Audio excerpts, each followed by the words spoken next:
Good morning, everybody. I want to share just some new thoughts that I had from an old story. I'm going to talk about when Jesus walked on the water. In Matthew chapter 14, we'll start in verse 25. Shortly before dawn, Jesus went out to them walking on the lake. When the disciples saw him walking on the lake, they were terrified.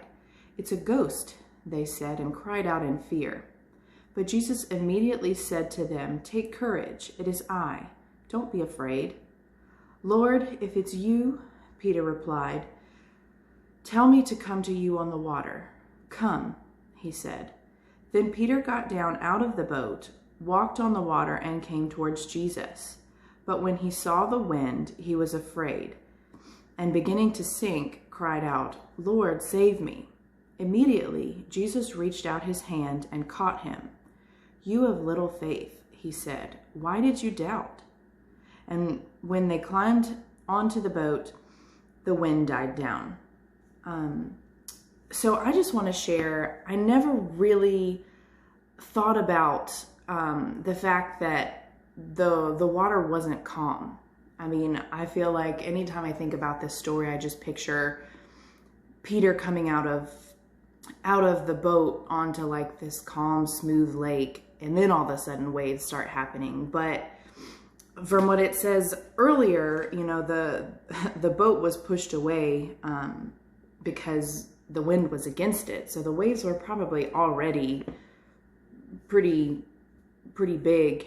And he still had the faith to go out onto that troubled water to go towards Jesus. And I think for us, thinking about just going through challenging times, it can be easy for us to get caught up in the storm and not even go out on faith. But it shows that Peter at least started.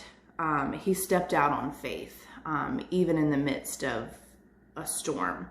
And Jesus still saved him even when he did start to doubt. So I just want to encourage us all to take a look at this story again, just to realize that Jesus is still there with us, right next to us, and he wants to help us through troubling times. So I just hope that we can look at this story and have our faith grow. So thank you for listening, and I hope you have a great day.